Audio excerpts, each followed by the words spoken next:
Tânia, tá me ouvindo? Oi, Acho que tô podemos sim. começar, né? Sim? Tudo ok? Por mim, ok. Tá bom, então. Boa tarde a todos, pessoal. Sejam bem-vindos à pré-conferência da 10ª Conferência Municipal de Assistência Social. Hoje nós estamos aqui para discutir algumas propostas para o eixo 1 e 2. E eu vou passar a palavra para a Tânia, ela vai começar a apresentação, depois a gente pode discutir as propostas.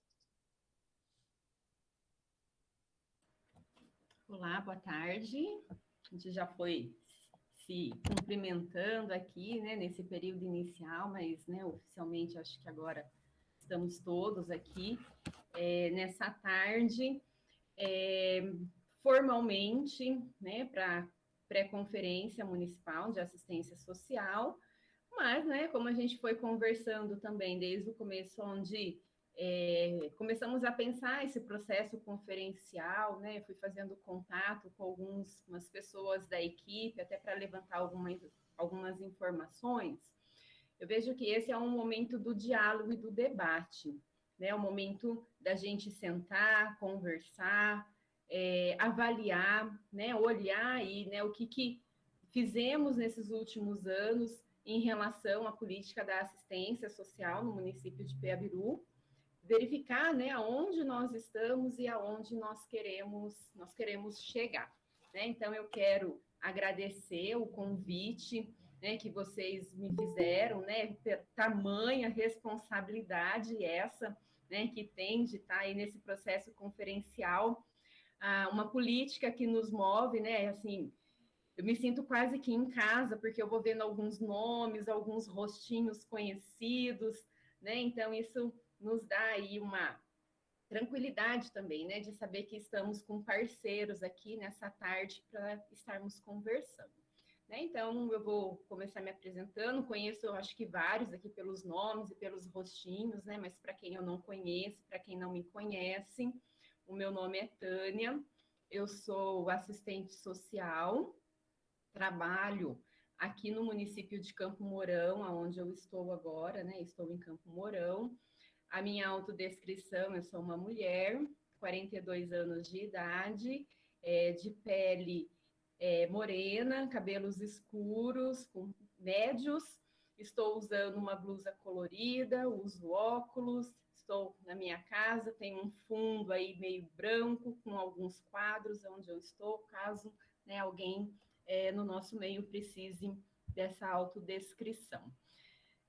Sou assistente social, costumo falar que pré-SUAS, né? Vi o sistema antes, durante, e eu não sei não se a gente não vai estar vendo ele depois também, né? Pelos rumos que a gente tem visto e acompanhado a política da assistência social do município.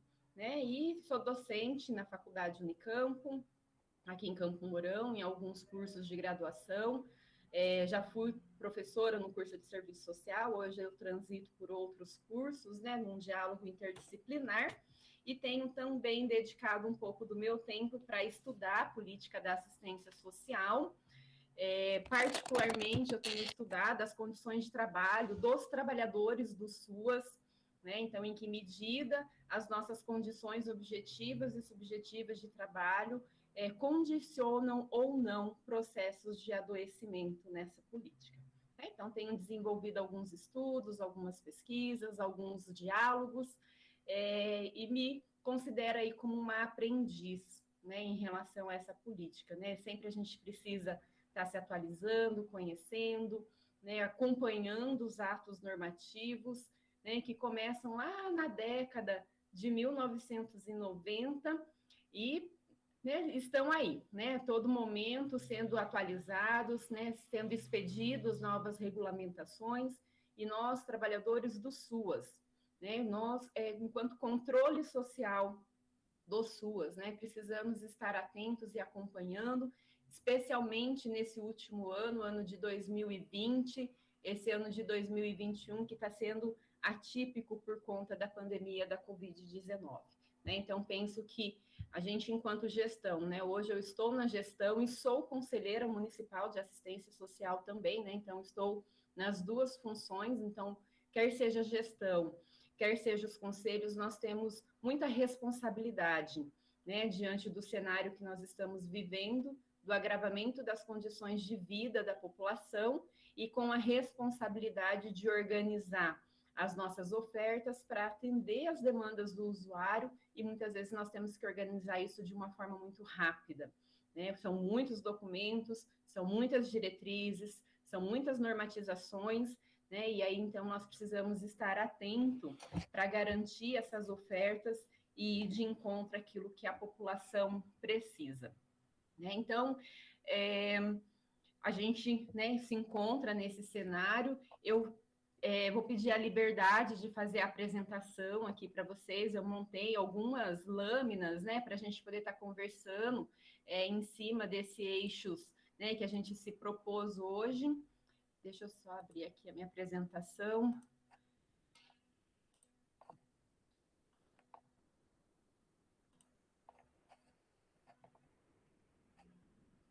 Acredito que ela já esteja aparecendo para vocês. Sim? Então, né, nosso desafio na tarde de hoje, na tarde de amanhã e na tarde de terça-feira, né, que é a conferência. Então, nós temos o desafio de olhar, né, para a política municipal de assistência social de Piabiru, a partir aí de uma temática nacional, né, que nos foi colocada pelo Conselho Nacional de Assistência Social, que é assistência social, direito do povo, dever do Estado, com financiamento público para enfrentar as desigualdades sociais. Né? E eu queria começar aqui, pedir a liberdade de projetar um vídeo para vocês. Eu e o Guilherme estamos com esse vídeo. Acho que eu vou tentar, Guilherme, se eu não conseguir, daí você me dá um help, né? Caso precise aqui, comece a travar. Eu só vou pedir que daí alguém por áudio me dê o sinal, me fale se vocês estão ouvindo ou não, tá? Você já ouviu falar do SUAS? Não? Mas tenho certeza que você sabe o que é assistência social. E a primeira coisa que vem à sua cabeça quando falo disso é do programa Bolsa Família. Tá, mas o que tudo isso tem a ver? O SUAS, Sistema Único da Assistência Social, é responsável por auxiliar as famílias de baixa renda, acolher a população em situação de rua, tirar da extrema pobreza as famílias e indivíduos vulneráveis. E o SUAS é protegido por lei, a LOAS, Lei Orgânica da Assistência Social. E o que quer dizer? Quer dizer que é um direito seu, é uma lei. E se é lei, tem que ser cumprida e respeitada. E o SUAS não oferece apenas programas de repasse de dinheiro como Bolsa Família, não. Vai muito além. Em todo o Brasil, existem mais de 11.000 equipamentos da assistência social e eles são essa grande porta de entrada. Mas o que seria isso? São os CRAS, CREAS, centros POPs. Eles são locais públicos que geralmente ficam em locais estratégicos. E para que serve? Para que a população seja orientada sobre os benefícios assistenciais, como, por exemplo, se inscrever no Cadastro Único para programas sociais do governo federal, como o próprio Bolsa Família, Minha Casa Minha Vida, entre tantos outros. E não é só isso. Nesses equipamentos são atendidos famílias e indivíduos em situação grave de desproteção, crianças retiradas do trabalho infantil, grupos de idosos e pessoas em situação de rua. E você tem ideia do que acontece lá? Transformação de vidas. Para você compreender melhor do que estou falando, acompanhe 2 histórias de pessoas que tiveram suas vidas transformadas pela assistência social, na voz do ex-presidente do Congemas, o senhor Valdiosmar Santos. Estava no encontro de Cuiabá, do Congemas, encerrando a minha carreira como presidente do Congemas, e uma menina me procura chorando quando ele sai do auditório da fala, ela diz assim: eu sei o que significa o SUAS. Eu sei porque ele transformou a minha vida. Eu fui uma menina do PED, mas eu consegui, por causa do PED, de tudo aquilo que foi feito no passado com os assistentes sociais, com os psicólogos, com os educadores, eu passei a acreditar em mim mesmo e eu estudei. Eu me formei em psicologia. E eu sei o que é o SUAS porque eu passei no concurso e sou psicóloga de um CRAS. Eu fui de usuária a técnica. A minha vida foi transformada transformada por causa do SUAS. Na conferência passada, eu estava em Ourinhos, em São Paulo, quando termina a palestra, do debate, uma senhora chorando de 70 e tantos anos, levanta do auditório e diz: eu acredito no que você está dizendo, meu filho. Porque eu tive um filho que foi assassinado. Porque eu tinha desistido de viver. E eu fui para todos os médicos e a saúde não resolveu o meu problema. E eu ia morrer. Mas foi no grupo de idosos do serviço de convivência, com essas meninas que estão aí, assistentes sociais e psicólogos, que me mostraram que é possível voltar a viver. Que mesmo com meu filho morto, mesmo sem ter dinheiro, dá para voltar a viver. E é por isso que eu estou aqui hoje nessa plenária, porque a assistência social transformou a minha vida. São nos conselhos de assistência social que acontece o controle social de toda essa política que falamos. Os conselhos de assistência social são órgãos superiores de deliberação compostos pelo governo e sociedade civil, que é uma das instâncias do SUAS. Se você quer conhecer mais sobre o SUAS e fazer parte dessa construção, participe das reuniões do Conselho Estadual, do Conselho Municipal da sua região ou do Distrito Federal. Se informe.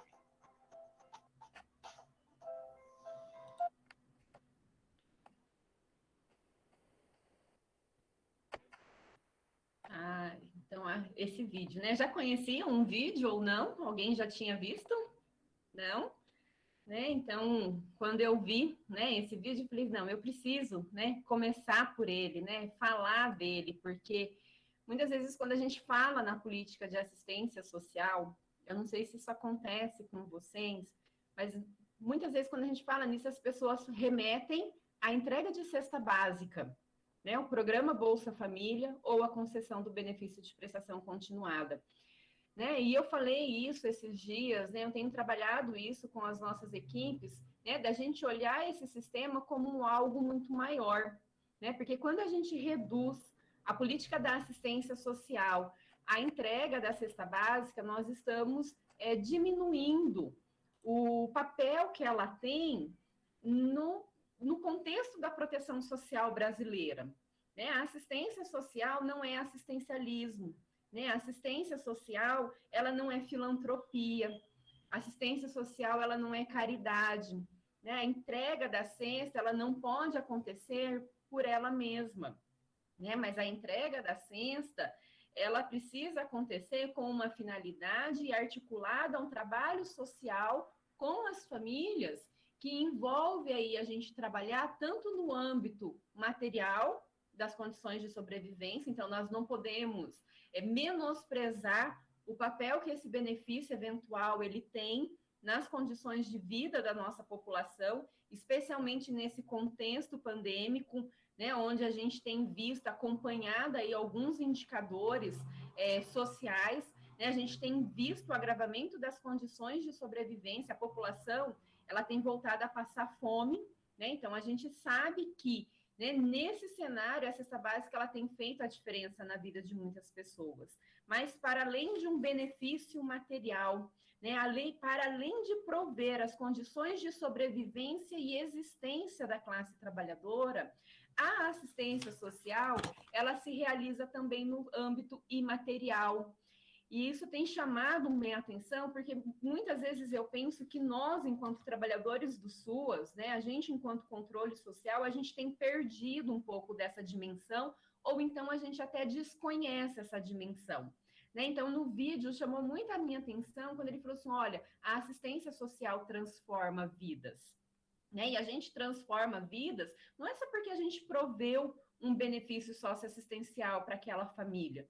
Né? A gente transforma vidas porque por trás desse benefício socioassistencial, por trás do trabalhar as condições materiais de sobrevivência dessa classe trabalhadora, né, nós trabalhamos outras potencialidades, né, que estão ali, né, nesse universo de vivência das pessoas, né, e o que significa isso? Né? Não sei quantos são trabalhadores direto da política da assistência que estão aqui conosco, né, e quantos são trabalhadores indiretos, né, quer seja pelo controle social ou porque né, ouviram falar ali de um CRAS, de um CREAS, né, dos nossos equipamentos. Né? Trabalhar nas condições e materiais de sobrevivência significa oportunizar a população o acesso a informações artísticas, culturais, de vivência, de relacionamento, de pertencimento, né? A questão do conhecimento do território. Então, é fundamental que as nossas equipes da assistência social, e aí eu quero, quando eu falo assistência, tanto gov quanto não gov, né? Tanto governamental quanto não governamental, que são aquelas práticas que a gente tem no âmbito da sociedade civil. É muito importante que a gente conheça, então, esses objetivos e essas fundamentações da política de assistência social, né? Então, quando a gente fala, né, mas a partir de que parâmetro, né, nós vamos fazer esse processo conferencial, ou como que nós vamos avaliar essa política, né? Ou que política é essa quando a gente está falando da assistência social enquanto um direito do povo, né? Que fala lá a nossa temática, direito do povo e dever do Estado. O nosso processo conferencial, ele precisa ser realizado, então, a partir desses parâmetros, né? Do que é a política da assistência e de alguns instrumentos normativos que eu queria chamar a atenção. A gente vai ter vários, né? Ela enquanto um sistema unificado, ela enquanto regida ali por atos normativos próprios, né? E a gente conhece a LOAS, são as NOBs, né? As normas operacionais básicas, a tipificação nacional dos serviços socioassistenciais, a PNAS, né? Então, são instrumentos do nosso dia a dia, do nosso cotidiano de trabalho, mas tem um documento que eu acho que é fundamental, que é primordial a gente pensar nesse processo conferencial, que é o Plano Decenal da Assistência Social, que está em vigência, né? Ele foi elaborado lá em 2016, ele está vigente até 2026, e ele tem como seu lema a proteção social para todos os brasileiros, né? Então, quando a gente olha, né, que a gente tem aqui nessa conferência 5 eixos de trabalho para debater, né, e nós já vamos entrar neles. A gente tem todos esses atos normativos, né? A gente tem as propostas da conferência que foram aprovadas, né, nos anos anteriores, né? E eu fui lendo ali o PPA de vocês, né? E fui buscando algumas informações também, até que eu vou compartilhar ou na tarde de hoje ou amanhã, né? Então, isso aqui é o nosso norte para a gente conseguir fazer a avaliação de como que está a política no nosso território, né? Então, lá o plano decenal, ele é muito claro nas suas 5 diretrizes de organização desse Sistema Único de Assistência Social. E o nosso papel, a nossa tarefa é ver como que essas diretrizes elas têm se materializado, então, aqui em Piabiru, né? Então, será que a gente tem caminhado no sentido da plena universalização do SUAS, né? Será que as pessoas elas conseguem ter o acesso aos nossos serviços socioassistenciais de forma não contributiva, né, como é o eixo que nós vamos estar trabalhando nessa tarde, né? Será que a gente tem trabalhado, né, no sentido do contínuo aperfeiçoamento institucional do SUAS, né? A gente tem olhado para os nossos planos de trabalho, a gente tem olhado para os nossos processos de trabalho, né? Nós temos olhado para as nossas instituições governamentais ou não governamentais, à luz desses instrumentais, à luz das necessidades da população, e a gente tem respeitado essa diversidade e heterogeneidade de indivíduos que a gente tem na nossa cidade, no nosso município, né? Será que a gente está trabalhando, fazendo as nossas ofertas, né, de maneira integrada e articulada, né, na gestão desses benefícios, na gestão dos serviços, né? A gente tem um protocolo de gestão interligado aí dos serviços e benefícios socioassistenciais. Será que a gente tem conhecimento, né, desses documentos, né? Será que a gente tem trabalhado com a gestão democrática e participativa, né? Como é que está a estruturação, o funcionamento do conselho, né? A gente vai conversar sobre isso também nesses dias, né? Andei até perguntando, falei assim, alguém pode me passar quantas reuniões teve, né? Quantas deliberações, quantas resoluções, como que se dá a participação, né? Então, são informações que a gente precisa estar trazendo no debate, né, nesses dias de conferência, para a gente conseguir avaliar a política. E a plena integralidade da proteção socioassistencial. A gente vai ver que o SUAS, ele vai se organizar a partir de seguranças que vão sendo afiançadas, né, e seguranças elas que precisam trabalhar na sua integralidade, e eu digo mais, a assistência social ela precisa trabalhar na intersetorialidade com as demais políticas sociais. Por quê? Porque ela tem objetivos muito claros, né? E a gente vai ver ali, né, até vou adiantar aqui, né, quais são esses objetivos, né? Que é fazer a proteção social no sentido de garantia da vida, da redução dos danos, da prevenção de riscos, né, e incidência desses riscos, né? Então, a gente protege quem? A gente protege aquela pessoa que está desprotegida. Desprotegida só porque ela não tem condição de renda? Não. Lembra que eu falei agora há pouco, né, que é aquela proteção não só da condição material, mas também da condição imaterial, né? E como que eu vou proteger? Né? A partir de que parâmetro? A partir de 5 parâmetros, que são as 5 seguranças que nós temos afiançadas no SUAS, que é a segurança de acolhida, né, que diz ali, né, a segurança de acolhida é proporcionar o acesso para fazer a escuta, né, a recepção, como que eu tenho acolhido os usuários que chegam até o meu serviço, né? Será que eu tenho tido resolutividade no atendimento, né? Será que aquilo que a população tem procurado, ela tem conseguido alcançar ali nos serviços que eu estou ofertando, né? Então, assim, eu trabalho muito com as equipes, né? Ou nos nossos grupos de estudo, né? Será que eu conheço qual é essa demanda da população? Porque nem sempre aquilo que a população precisa é aquilo que o técnico, né? Aquilo que o profissional, que o trabalhador do SUAS imagina que é. Né? Então, assim, a gente vive na assistência social em um terreno de contradições. E aí a gente precisa conhecer essa população, conhecer as suas necessidades, conversar com ela, né, para que a gente consiga garantir essa segurança de acolhida e não tenha aquela imposição, porque esse é o meu desejo enquanto serviço, ou esse é o meu desejo enquanto técnico, para uma determinada população ou família que está sendo atendida ali no meu serviço, né? Então, em que medida, né, a gente tem proporcionado essa escuta qualificada, né, essa participação do usuário nos nossos serviços também. Quando a gente fala da participação do usuário, e os nossos instrumentos normativos da conferência desse ano fala, né, do privilégio da participação dos usuários, né, não é só nesse momento de conferência, mas que espaço de fala ele está tendo ali no nosso serviço. Né? A segunda segurança que a gente tem, né, a segurança de sobrevivência, né, a gente já falou um pouquinho dela, é a garantia da oferta dos benefícios eventuais.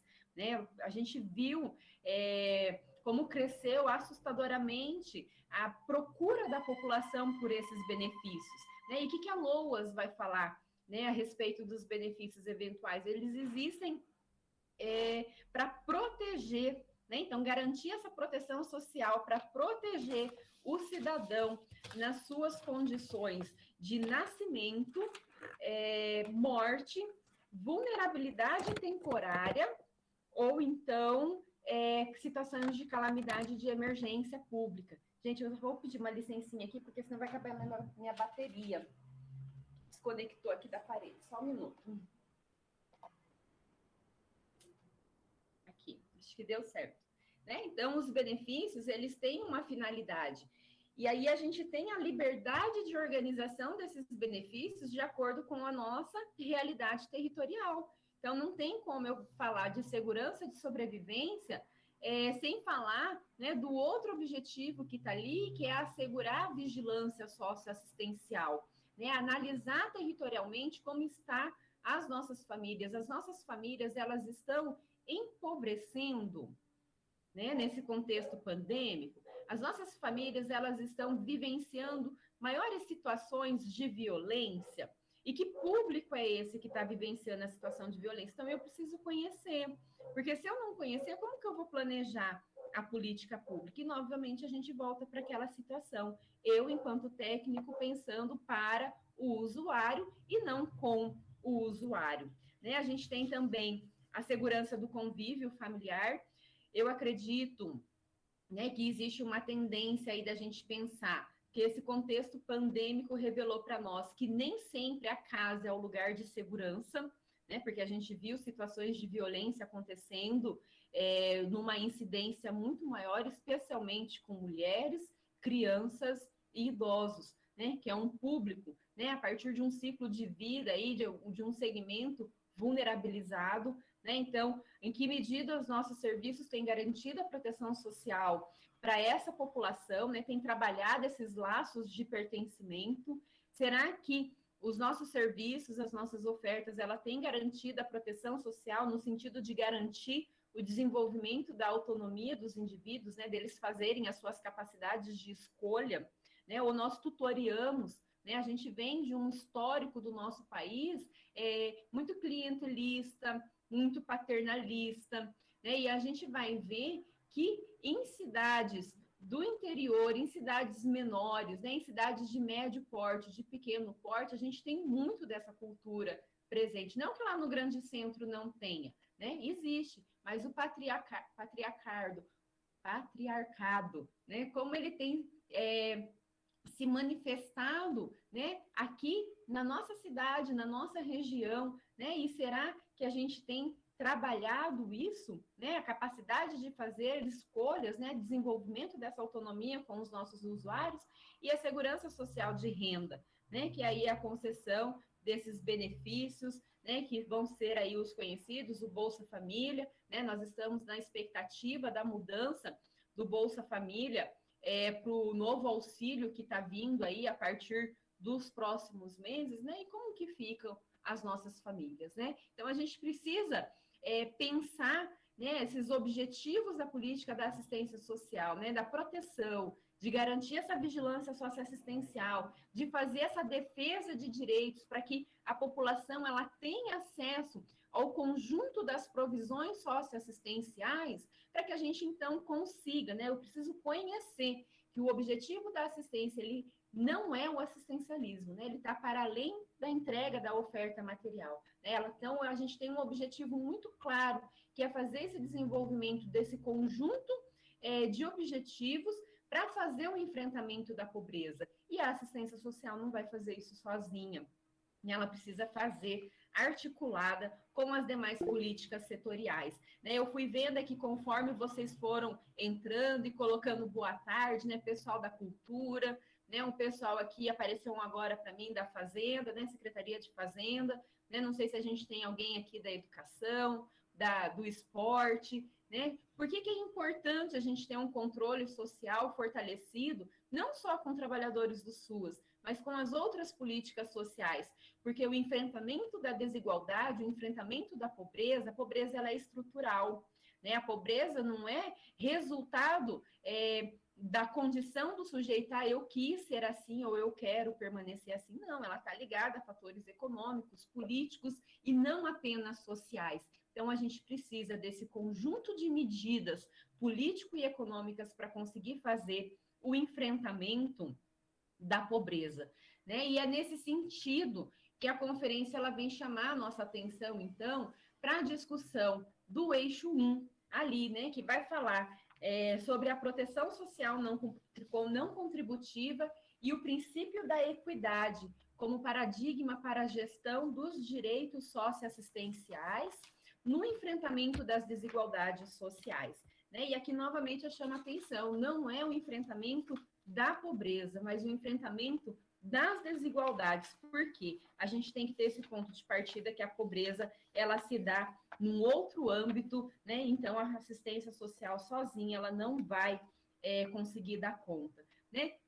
Traduzindo, né? Aqui o que eu trouxe, né? Esses tópicos são a ementa, né? Que nós deveríamos discutir, né? A ementa que vai dar o norte da avaliação das nossas propostas, né? Tanto daquilo que foi aprovado na conferência passada, será que permanece agora? Ou será que a situação mudou? Né? Vamos projetar outras. Né? Então, o que é esse eixo? Né?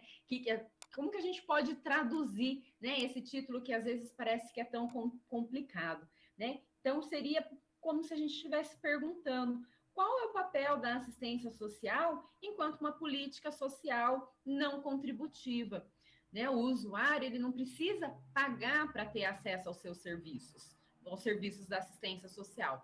Só que isso não significa que essa política é uma política gratuita. Significa que essa política ela precisa de um orçamento e uma dotação que vai conversar, então, lá com o segundo eixo, que é o eixo do financiamento e o orçamento como um instrumento para uma gestão de compromissos e corresponsabilidades dos entes federativos para a garantia dos direitos socioassistenciais. Tânia, o que é isso? Né? Vamos traduzir. Né? Então, se no primeiro eixo eu estou avaliando qual é o papel da política, né, no contexto não contributivo, o usuário não precisa pagar para ter acesso a esses serviços, mas ela precisa ser financiada por alguém. Quem vai financiar? São os entes federativos. Quais são os nossos entes federativos? É o município, o estado, a União e o Distrito Federal, né? Seria federal, Distrito Federal com os municípios, Estado e União, né? Esses são os entes federativos que precisam ter uma responsabilidade compartilhada na organização dessas ofertas que vão prover essas condições materiais e imateriais de sobrevivência. Né? E a nossa grande pergunta é, né, então, como que nós estamos organizando as nossas ofertas? Ou ainda, será que nós temos tido recursos financeiros para falar, para garantir essas nossas ofertas? Né? Quando a gente fala do SUAS, enquanto uma política pública que vai nascer ali após a Constituição Federal de 88, né? Qual que é a grande diferença dela em relação ao período anterior? É que, primeiro, antes de 88, a gente não tinha uma política pública de assistência social, nós tínhamos práticas fragmentadas. Segundo, né, o que caracteriza que a partir de 88, de todos esses marcos normativos, a gente vai ter um sistema público estatal. O que isso significa? Eu preciso ter serviço continuado, eu preciso ter serviços universais, no sentido de quem vai ter acesso a essa população? É só aquela população que tem 1/4 de renda? Não, é toda a população que dela precisar, porque se sente desprotegida naquelas seguranças que nós falamos atrás, né, que precisam ser afiançadas, né, ter acesso aos benefícios, né, ter financiamento público condizente com as coberturas progressivas. Né? E aí eu vou mostrar logo em seguida alguns gráficos para vocês, né? Será que a nossa cobertura ela tem sido suficiente para a oferta, né, das necessidades da nossa população? Precisa ter planejamento orçamentário, né, submetido aos mecanismos de controle. Então, como que a gestão tem feito a destinação dos recursos para a política da assistência? Isso tem sido priorizado no orçamento ou não? A gente sabe que a nível federal, a assistência social, por mais que ela pertença à Seguridade Social, ela não é uma despesa obrigatória, ela é uma despesa discricionária. O que isso significa? Significa que se faz recurso, se faz as ações da assistência, se a gente tiver recurso, diferente da saúde e da educação, que tem que ter lá um percentual, um mínimo, né, para garantir as ofertas, né? Então, muitas vezes a gente não tem conhecimento, né, dessas informações, e às vezes nós, enquanto trabalhadores do SUAS, ou nós como usuários, não entendemos às vezes por que é tão difícil garantir algumas ofertas e alguns benefícios nos nossos serviços. E eu preciso, né, que essas transferências financeiras, elas aconteçam de modo automático e regular, né? E aí, então, a gente, quando fala, né, de ciclo orçamentário, está garantido no orçamento, né? Então, aí a gente tem mais ou menos a forma como acontece um processo orçamentário. Esse ano é um ano onde nós estamos organizando todos os municípios, né? Nós estamos organizando o nosso plano plurianual, nós estamos realizando uma conferência municipal ordinária, né? Então, o que isso significa? Nós precisamos fazer, e as propostas que nós vamos elencar nessa conferência, né, que vão ser aprovados, elas vão compor não apenas o Plano Municipal de Assistência Social, mas elas vão compor também o Plano Plurianual, que é aquele instrumento de gestão que vai nortear, né, as nossas ações para os próximos 4 anos. Né? Ela se encerra no final do mandato do próximo prefeito. Né? Aqui a gente tem todo um ciclo orçamentário, como que acontece, né, a organização de um plano do PPA, né, de pensar ela como uma política que precisa estar prevista num orçamento, então a gente precisa conhecer para fazer elaboração de proposta, discutir ali com o controle social, com os trabalhadores, com a população, né? Ela precisa ser aprovada pela Câmara de Vereadores, né? Então depois ela vai para a execução e novamente então nós vamos avaliar, monitorar, né, para ver se ela tem tido aquela resolutividade que eu comentei lá atrás. E quando a gente fala da importância desse orçamento continuado, né? Olha que a nível nacional eu trouxe alguns dados que foram apresentados lá nas próprias discussões do Conselho Nacional da Assistência, o quanto o orçamento para essa política, por mais que a gente preveu, né, que a legislação prevê um serviço continuado, olha o quanto esse gráfico ele vem mostrando que os recursos eles vêm caindo ano a ano para a execução dessas ofertas. Né? E olha que contradição, por quê? Porque a gente tem visto a população empobrecendo, né? O aumento da demanda lá no CRAS, né? O aumento da demanda batendo na porta da instituição que atende, né, a população usuária da política de assistência social e, ao mesmo tempo, então, a gente tem visto que, gradativamente, esses recursos, então, eles estão caindo para o financiamento da política. Né? Por que caiu? Caiu primeiro, né? Quando o próprio sistema normativo, eu digo, né, que ele já foi na contramaré, né, quando a gente tem a Constituição Federal e todos os atos normativos ali da década de 90, né, eles já vão ser implementados num contexto neoliberal, mas trazendo aqui para o nosso miúdo, né, para a nossa prática mais próxima do nosso cotidiano nos últimos dias. Qual que, né, a gente ouve muito falar, né, lá na televisão, parece que é algo tão longe, a emenda constitucional 95/2016, que congelou por 20 anos o teto de gastos nas políticas sociais. Então, olha ali, né, no nosso gráfico, aqui a partir de 2016, olha como a gente vai tendo, né, uma queda no orçamento da política de assistência social.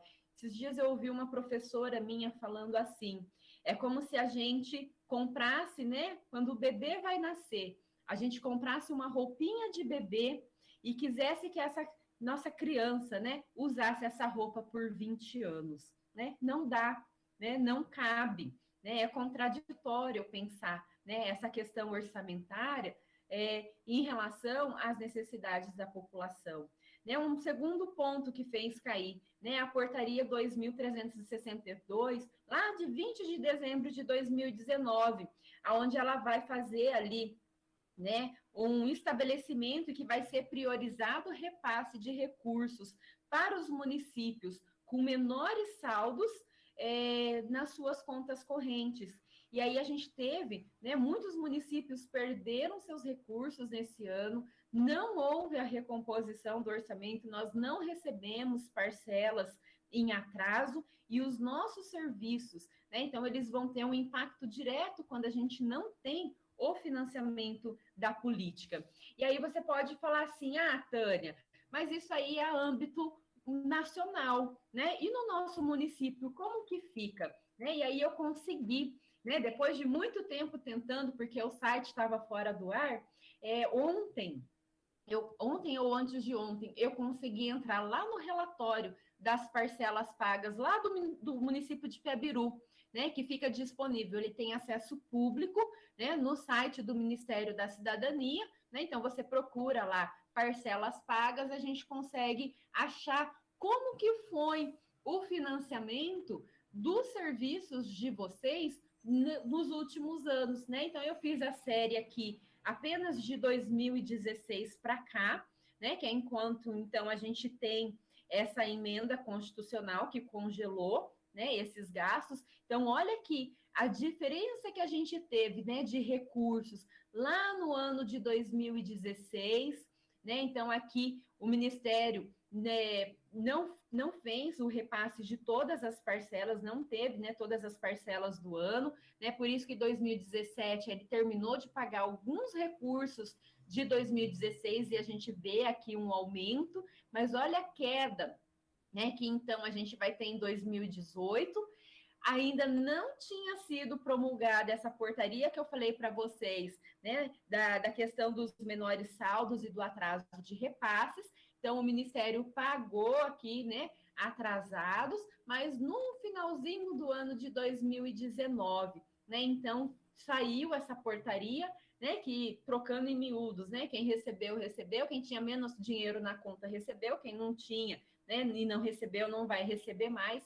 E aí, então, né, olha a diferença que a gente tem orçamentária, né, do ano de 2019 para 2020, e olha que o ano de 2021, a gente já está no mês de agosto, né, olha o tanto que o município recebeu para fazer a oferta dos serviços, né, eu procurei trazer isso com um gráfico, né, então, quando a gente transporta isso para um gráfico, olha como ele é instável, né, esse orçamento. E olha a queda que a gente tem aqui no orçamento para o ano de 2021.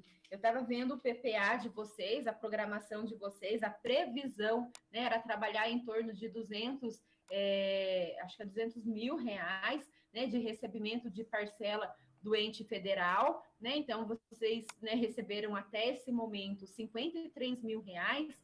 E se a gente falou, né, que então combater a desigualdade, né, garantir a oferta socioassistencial, eu preciso de um financiamento regular, né, as equipes precisam de segurança para trabalhar, quer seja no serviço governamental ou não governamental, né, e fazer a oferta de benefícios para a população com um cenário tão instável como a gente tem nesse gráfico aqui, né? E aqui, se a gente fosse, então, fazer o gráfico, né, por nível de proteção, porque os blocos de financiamento, eles vêm por nível de proteção, né? Então, aqui o verde são os maiores, é o bloco de proteção básica, são as ações, especialmente aí do CRAS, Serviço de Convivência, né, que vocês têm no município.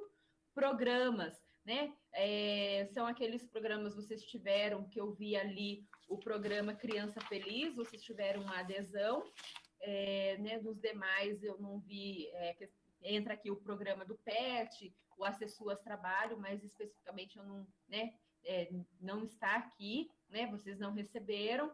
IGD Suas, vocês receberam até o ano de 2017, depois vocês não receberam mais, né, que é o marronzinho, ó, ele até começa aqui no ano de 2016, tem um pouquinho de 2017, depois ele acaba. Isso aqui é para fazer as ações da gestão, né, da Secretaria aí de Assistência Social, né? E o bloco do programa Bolsa Família, né? Ainda o que mantém-se, né? Então, aqui que é a corresponsabilidade que a gente tem por a manutenção do programa Bolsa Família no município, né? Então, mesmo por pisos, né? Olha como ele é variável, né? Alguns, ora recebendo mais, ora recebendo menos. Aqui eu chamo a atenção, né, para o ano de 2020 em relação aos programas, que é aqui onde entram as ações, os recursos em relação à Covid do ano passado, né? Então, é nesse bloco, entrou como um programa específico, tá? Então, o que significa? Qual que é a diferença, gente, entre programa e serviço? O serviço, ele é continuado, tá? Ele precisa funcionar de janeiro até dezembro, né? Tem uma oferta regular, contínua, programática, sistemática. A diferença com relação ao programa é que o programa é pontual. Ele tem começo, meio e fim, né? E ele vem para uma execução definida ali, né? Conforme o ato normativo que está sendo expedido, né? Então, foi o que aconteceu. Eu procuro dizer, a gente também não pode desconsiderar a importância desse recurso para as nossas ofertas no ano passado, né? Porque a gente já estava vindo nesse contexto de desfinanciamento da política, né? Então, fez a diferença, foi importante para as nossas ofertas. No entanto, quando a gente avalia a política, a gente também precisa pensar nas nossas ofertas regulares, nos nossos serviços, né? Então, eu trouxe aqui essas informações, né, esses parâmetros, né? Não sei se vocês já tinham conhecimento dessas informações ou não, né? Se se vocês já tinham acesso a esses dados, né? Mas aí foram algumas informações que eu trouxe para subsidiar o debate. Eu falei que a conferência é importante para a gente conversar, né? E eu falo que professor antes não podia ver o microfone, não podia ver um quadro branco, agora não pode ver uma tela do Meet, né? Que a gente diz, começa a falar e não para mais. Mas eu vou encerrar,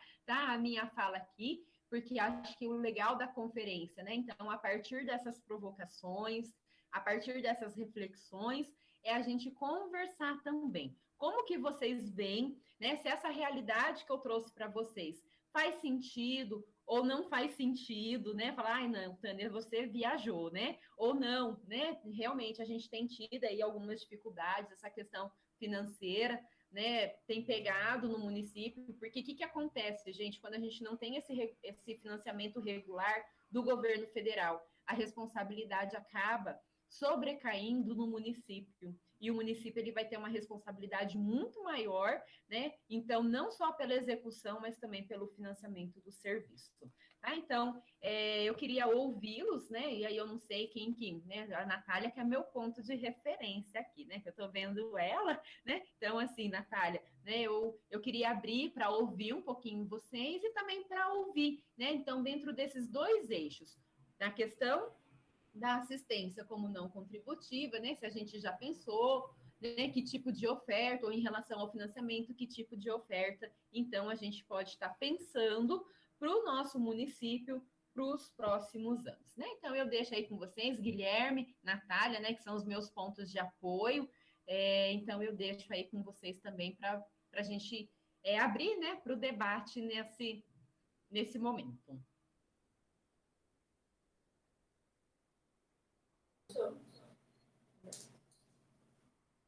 Boa tarde, pessoal. Obrigada, né? Bom ver alguns rostos aí. O que tá? Fala nesse aí.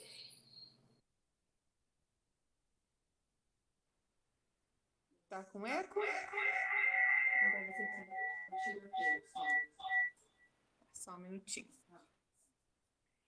Obrigada, né, pela participação de vocês. É muito bom discutir a política, não só nós sempre, né, da secretaria. E obrigada, Tânia, pela tua fala, pelas informações.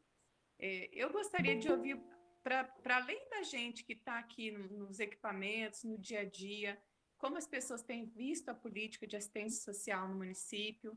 Nós temos presença de vereadores, temos presença de pessoas do terceiro setor, temos também o pessoal da educação. Então, acho que talvez primeiro fala que não seja diretamente a gente da política, né?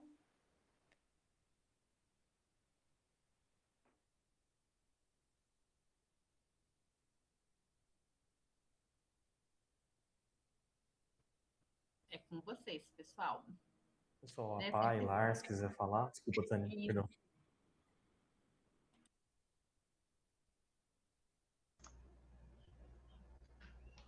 Boa tarde, pessoal. Boa tarde a todos. Primeiramente, gostaria de agradecer aí o convite, né, feito a nós, enquanto vereadores e também enquanto escola, né? É um setor muito utilizado por nós aqui do Colégio 14 de Dezembro. E assim, para saber realmente estar por dentro dos desafios e as verdadeiras políticas, né, do dia a dia, é só participando mesmo. Então, muitas vezes nós temos uma visão, uma forma, né, às vezes, né, soluções para alguns problemas que parecem fáceis, né, mas aprofundando um pouquinho, nós acabamos se esbarrando aí em questões técnicas, em questões legais, né, em formas de organização, né, que, claro que seria algumas delas para facilitar, mas que às vezes também acabam atrapalhando todo o processo, né? Então, assistência o CRAS do município, estou há 10 anos aí na direção, deu para perceber que vem evoluindo, né? Tem bastante ações que refletem aqui, né, diretamente para nós no dia a dia, principalmente ações das escolinhas, da questão de aprendizado, né? A Isabel, a Bia, muito preocupados com essas questões de, principalmente, de ensinar como manter família, de como seguir renda e tudo mais, né? Mas nós sabemos aí também que não depende só de vocês, mas teve um crescimento bem interessante, a gente sabe que está gatinhando. E enquanto na Câmara de Vereadores, é o primeiro ano que eu estou lá, né? Pretendo acompanhar o máximo possível. Votamos há pouco, né, a LOA, né, do orçamento do ano de 2022. O que eu percebo nessa questão é que são questões deixadas muitas vezes para técnicos dos departamentos, né? Não sei como foi a participação da secretaria na elaboração desse orçamento, né? Então, se às vezes algum momento faltou recurso ou vai faltar recurso, né? Eu acho que agora por dentro dessa questão, eu acho que a secretaria, a pasta, né, está correndo atrás, está brigando por ele, tá lutando pelo aumento desses recursos. Eu acho que é muito válido e muito importante, porque a gente sabe que não é uma cultura dos municípios pequenos, né? Não sei, dos grandes, na forma federal, nós vemos lá que há uma pasta, numa determinada hora de orçamento, uma pasta vai ficar com menos recurso, ela sai para todo canto anunciando que está sem recurso, brigando por aquilo e consegue a reversão. E nos municípios, né, menores, nós não vemos essa questão, porque geralmente é elaborada pelo técnico do financeiro, a parte contábil da prefeitura, que acaba destinando. Então, eu acho que esse envolvimento, né, não sei como funciona a parte de vocês, se vocês participaram ou não dessa elaboração, dessa LOA, mas eu acho que é importante, né, nós darmos uma atençãozinha para isso aí. O meu seria isso de início, né, mais uma vez agradeço e fico à disposição aí para o que puder contribuir. Legal, Lucas, bacana, acho muito boa a sua contribuição e ouvindo a sua fala, eu prometo que eu vou ser bem breve, porque eu quero ouvir também, né, os demais, mas eu fico pensando aí, né, essa questão da briga de recursos, né, o envolvimento, a participação, o orçamento, né, e todos os seus instrumentos, né, PPA, LDO, né, a LOA, tudo que a gente tem, né, para além de uma questão técnica, ela também é política, né, e o que a gente percebe, né, conversando aí, né, conversa com técnicos de municípios pequenininhos, né, até metrópoles, né, fazendo assessoria para alguns municípios, e o que a gente vê, né, as dificuldades, elas são muito similares, e talvez qual que é a diferença, e até mesmo lá no Ministério, o que tem acontecido, né, o pessoal falando, olha, buscar a emenda parlamentar, e mesmo assim, as emendas parlamentares, elas também acabam ficando nos municípios maiores, né? Os critérios de partilha do fundo de participação dos municípios, né? Que vai a questão da renda per capita, enfim, né? Assim, a gente vê que os municípios pequenos, eles têm muita dificuldade no seu processo de arrecadação, né? Arrecadação própria, né? Para fazer essa execução das políticas sociais. E muitas coisas na assistência acaba recaindo para o município, porque, por exemplo, o benefício eventual é responsabilidade do município, né? Não é uma oferta que pode vir lá do governo federal, né? O Estado cofinancia muito pouco. Então, se o federal ele falha, né, ou ele não faz o repasse de forma continuada, o município, além daquilo que é responsabilidade dele mesmo, que, por exemplo, a oferta do benefício eventual, ele acaba tendo que assumir mais a responsabilidade com a oferta do serviço continuado. E normalmente, né, eu não sei com vocês aí, mas o recurso continuado, o que a gente vai pagar? A gente vai pagar as equipes, vai pagar aluguel, água, luz, né, despesas de manutenção. né? E os nossos serviços, eles não param, né?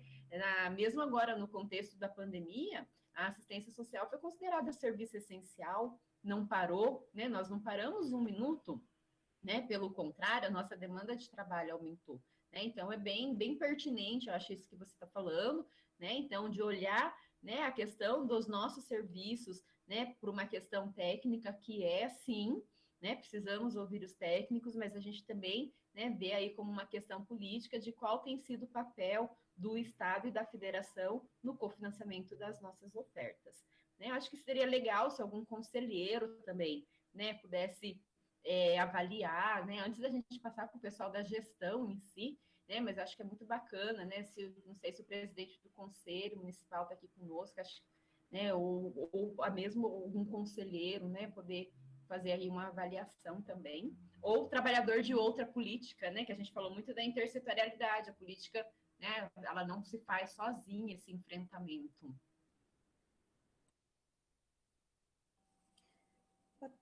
Boa tarde.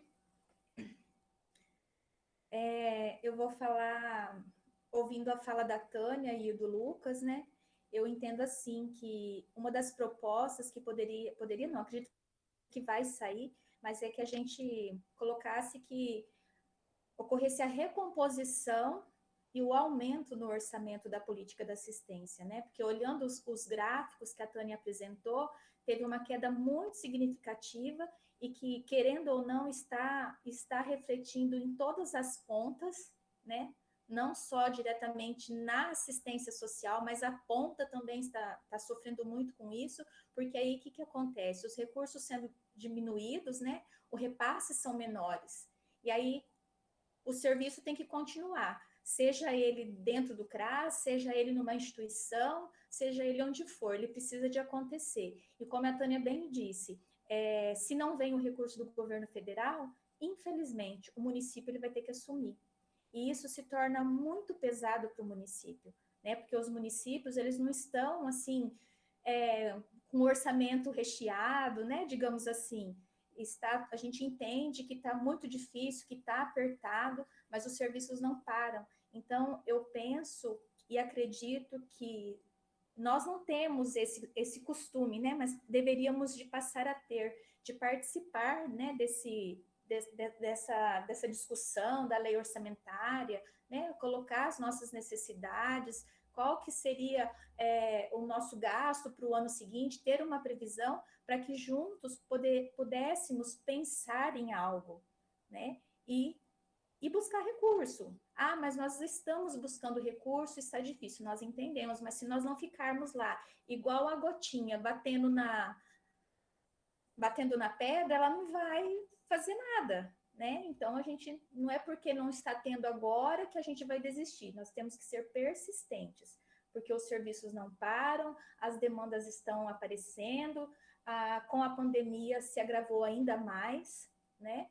E quando chegou a pandemia, a gente não sabia nem como ia trabalhar, como seria, o que ia fazer, mas nós tivemos que arregaçar as mangas, sendo considerado na política da saúde essencial ou não os serviços, né, da assistência, mas nós também estivemos, né, na porta de entrada. Né? Então, assim, eu penso isso, que uma das propostas seria essa, não só pedir o aumento no orçamento da assistência social no âmbito federal, mas a recomposição desse orçamento, porque Então, as coisas estão muito, muito difíceis mesmo.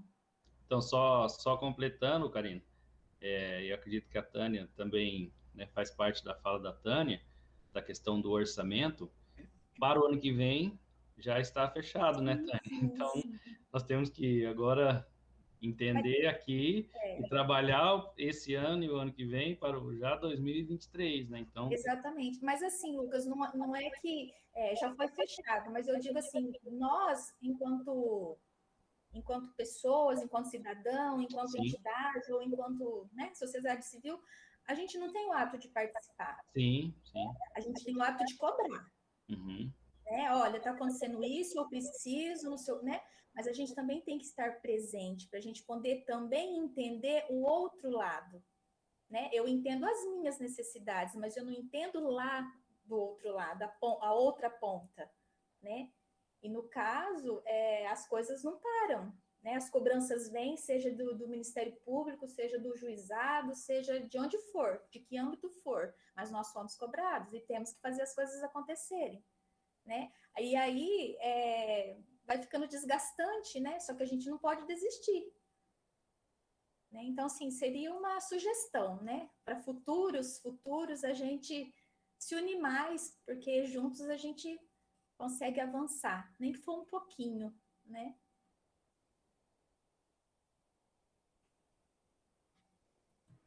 Perfeito, obrigado, Karina, pela sua fala. Alguma outra entidade quer se manifestar? Já a gente está na PAI, Pastoral.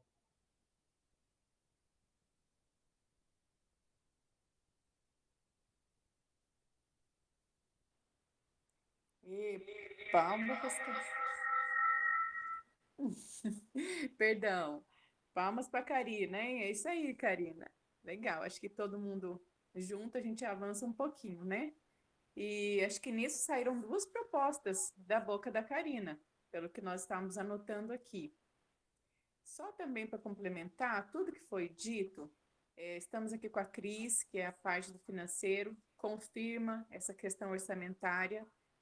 Nós, enquanto técnica, Jaqueline, pedagoga, Isabela, psicóloga, confirmamos o aumento da demanda, a diminuição, a questão do recurso. Se hoje tudo estivesse funcionando, eu não sei como seria, financeiramente falando, né? Não pagaria. Então, realmente, é de se conversar e pensar essa política futura, né?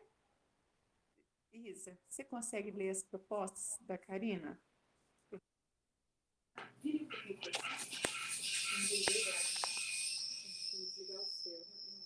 Dá para me ouvir? Então, conforme a Karina foi falando, eu consegui compilar duas propostas aqui, Karina, ver se é o que você tinha pensado. Recomposição e aumento do repasse de receita através de arrecadações realizadas dentro do próprio município. A gente talvez começar a priorizar nesse sentido. E uma outra proposta é participar, a equipe, né, o órgão gestor, da elaboração do orçamento anual do município. Que nem o Lucas falou, já tem o orçamento para o ano de 2022 e nós não fomos convidados. Né? Talvez pensar, priorizar isso na pasta para 2023, então, no caso, né? Isabela, eu só acrescentaria aí, não só a nível municipal, mas principalmente estadual e federal, tá? Porque eu tô aqui, né? Que bom que a menina do financeiro tá aí junto, né? Eu acho que ela teve a mesma dificuldade que eu, não sei, eu estava desesperada tentando pegar os parcelas pagas, né? Dos municípios que eu acompanho, e aí eu consegui o de vocês, né? E eu estava dando uma olhada, né? Então, né? Oi, ela apareceu aqui para mim agora. Né? Eu não sei você, mas eu vou ficando angustiada quando some as informações lá do Parcelas Pagas. Né? Então, por exemplo, lá no PPA de vocês, né, o anterior, não o agora, né, o que vai encerrar esse ano, a previsão, vou trazer aqui só como um exemplo, tá? Estava previsto receber recurso da União de R$222 mil para a proteção social básica. Vocês receberam até o dia 4 de agosto, que foi a última parcela paga. Nesse ano, vocês receberam R$ 32.139,15. Então, olha a diferença, né? Se eu tinha lá uma previsão de 222, eu consegui, de fato, receber 32, né? A diferença é muito grande. Vocês tinham na proteção social especial... a previsão de receber R$6.065, vocês receberam 1.086. Né? Então, olha a diferença. Né? Para a gestão do SUAS, a previsão era 47 mil, vocês não receberam nada. Né? Então, quando a gente soma aí, né, só receberam da proteção básica, da proteção especial, que vai dar lá o valor que eu falei. Né? Então, assim, serviço de convivência, né? Enfim, né? Então, acho que não só, então, do município, né? Porque o município, a gente sabe que ele tem a sua responsabilidade, sim, mas ele também tem a sua capacidade de angariar recursos limitada, mas principalmente aí no orçamento do Estado federal. O Estado só tem feito financiamento por programas também. Eu acho, né? Não sei se se vocês recebem aquele piso continuado para as unidades de acolhimento, que é um dos únicos recursos, poucos recursos que a gente tem continuado, né? Senão é mais por programas, né? Dentro daquilo que o CEAS, né? Vai deliberar, tá? Então, é isso só para trazer alguns números para exemplificar, né? E aí eu não sei se, né, o pessoal da contabilidade está aí, talvez possa falar. Tá? Então, Isabela, eu só acrescentaria, não só município, tá? Mas também Estado e na União, pensando nessa lógica compartilhada de cofinanciamento. Quando você falando aí de replicar essa proposta para o Estado e a União, me veio uma questão, Tânia.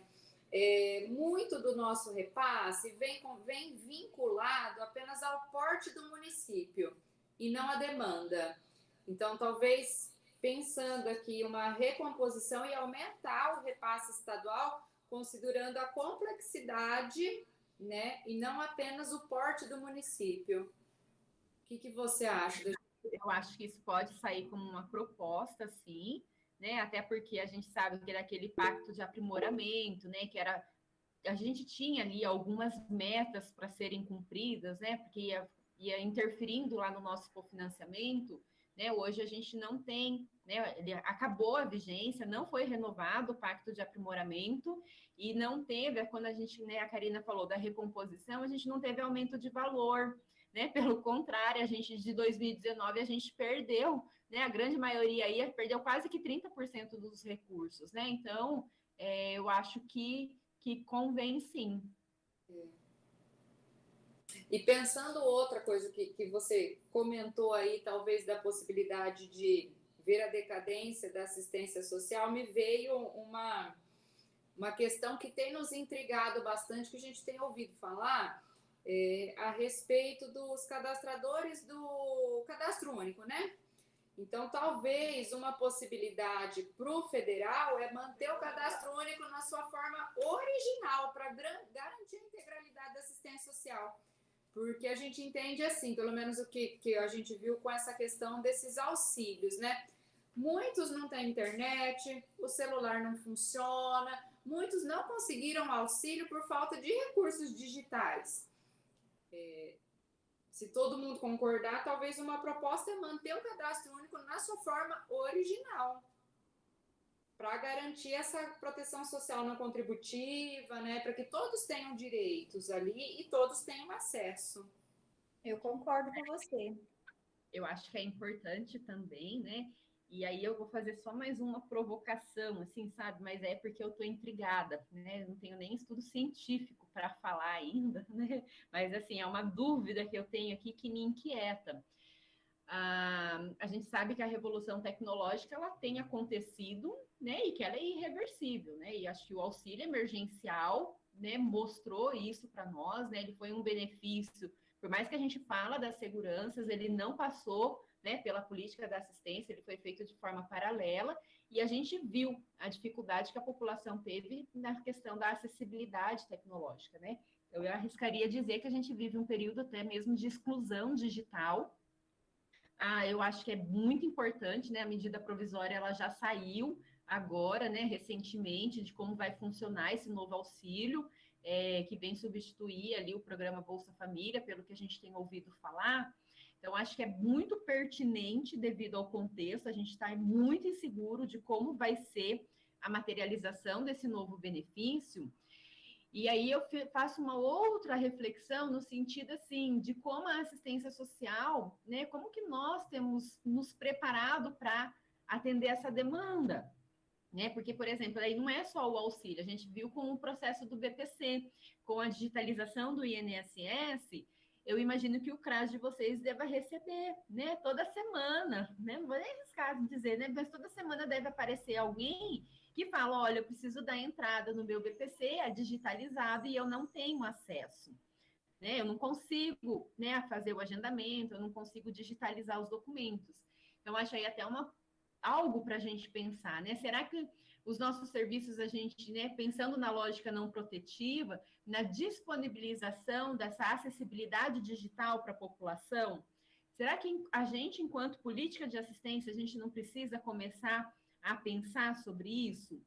né? Por isso que eu falei, particularmente, eu não tenho base científica para falar para vocês, mas eu acho que não volta atrás, né, essa questão tecnológica, e acredito que essa tendência dos aplicativos ou da digitalização, ela vai permanecer mesmo após o contexto pandêmico, né? Então, a gente enquanto CRAS, né, a gente enquanto assistência, como que nós vamos proporcionar a inclusão digital dos nossos usuários? Porque eles vão nos procurar, gente, porque eles não têm acesso à internet, eles muitas vezes não têm um celular, né, um smartphone para conseguir baixar esses aplicativos, né? Às vezes a gente ouve, mas todo mundo tem um WhatsApp ou entra lá, né, nas redes sociais. Mas esses aplicativos são diferentes e a gente vê a dificuldade da nossa população, tá? Então, é isso algo para a gente pensar, né, nesse tipo de oferta não contributiva. Mais alguém?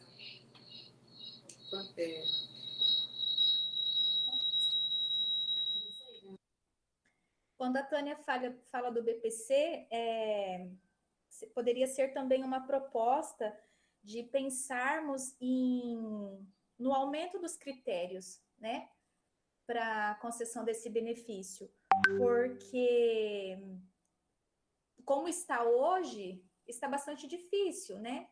Mas se ampliasse, embora, né, acho que a partir do ano que vem vai ter um aumento na questão da renda per capita, mas não é só o aumento da renda per capita que é importante, né? Precisa de também ampliar os critérios, porque senão fica muito, continua sendo difícil para as pessoas terem acesso a esse benefício, né? E a gente vê que o número de pessoas que vai em busca desse benefício está aumentando a cada dia mais, né? Tanto da pessoa com deficiência, tanto com o idoso, né? Porque a gente vê também muitos idosos que trabalharam a vida toda, por muitos anos, mas nunca teve uma contribuição, né? Então, quando chega numa determinada fase da vida, o que vai restar a ele é o benefício, né, da assistência social, o BPC.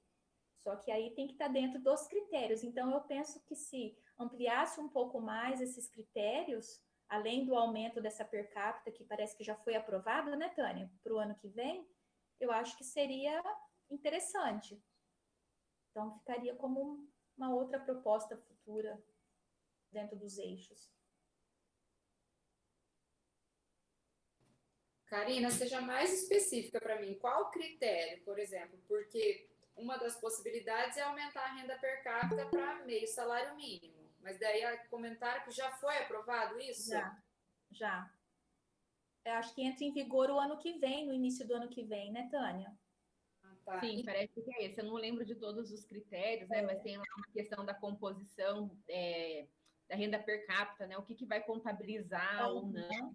Então, assim, como o BPC ele está tendo muita mudança, né? Até esses dias eu estava fazendo um estudo lá dos principais atos normativos, o BPC é um dos que mais teve nesse contexto pandêmico mudanças, né? Então é muito difícil também até a gente acompanhar tudo, né? Mas a última que saiu, né? Então diz aí, né, que a partir do ano que vem a gente tem mudança nos critérios de acesso, não só da renda, mas da forma como se faz o cálculo também.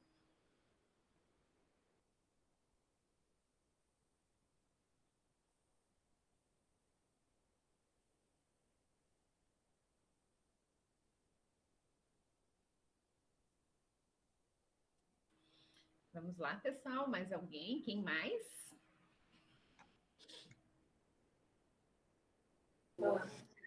Jaqueline. Eu sou a Jaque. Eu achei muito interessante o vídeo, né? Falando da proteção social básica e especial. Eu acredito que daria para fazer uma proposta para ter uma equipe mínima no órgão gestor para atender a demanda de proteção especial, que aqui não tem, né? A demanda vai para o CRAS. O que vocês acham? O nosso NOB RH SUAS, ele fala da equipe de referência, equipe mínima para proteção especial. Hoje nós contamos somente com um assistente social, né? Então, talvez no nosso município seria garantir essa equipe mínima e garantir um espaço para essa equipe dentro do órgão gestor também, né? E isso pode sair, né, como uma proposta, né, para o âmbito municipal, né, no sentido da adequação à própria NOB-RH. Isso. Daí seria no eixo 2, na questão do financiamento, né? Pode ser no 2, financiamento, adequação. E daí talvez... De uma certa forma, isso implica, né, o financiamento da equipe, a estruturação, né, para ter, né, pagar esses profissionais, e está relacionado aí com os pisos, né? Talvez esse eixo 2, quando a gente pensa ali do financiamento, a nossa lei municipal ela não garante um plano de carreira, cargos e salários para os profissionais da assistência social. A gente vê que da educação tem, da saúde eu não tenho certeza, né? E dentro do NOB-RH SUAS, ele também fala da equiparação salarial dos técnicos, né? E não é o que acontece no nosso município, né? A equipe técnica aqui é concursada, mas dentro de cada concurso, cada um tem um teto ali, né? Talvez uma proposta para o eixo 2, né? Para alterar essa lei municipal para se criar um plano de carreira, de cargos e salários, e principalmente a equiparação salarial dos técnicos de acordo com a diretriz do NOB-RH SUAS. Eu posso complementar? Claro. Eu penso que nessa tua proposta, né, do plano de carreira, a gente poderia se colocar, incluir também a questão da insalubridade. Ah, tá. Né? Vou colocar. Porque eu falo nós, né? Nós também estamos na casa do usuário, nós vamos para ambientes que nos expõem também, né?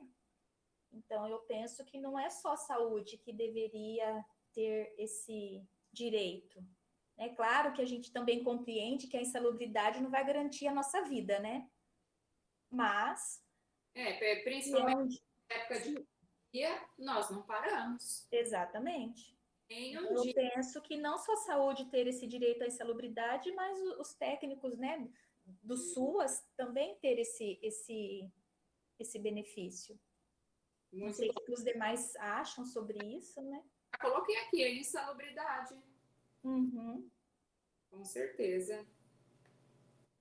Certo. Então, a ideia de hoje era construir propostas, né? Talvez conferência, nem todos têm conhecimento. Então, só para situar todo mundo, estamos construindo propostas. Acredito que já tenhamos 6 propostas. E elas são pensadas a nível do município, a nível estadual e a nível federal. Tem uma questãozinha também que eu acho importante esclarecer, se você puder ajudar, Tânia, quando a gente fala de a equipe de proteção média, né, especial, as pessoas talvez de fora não saibam, né, mas é bem diferente a básica da especial, né?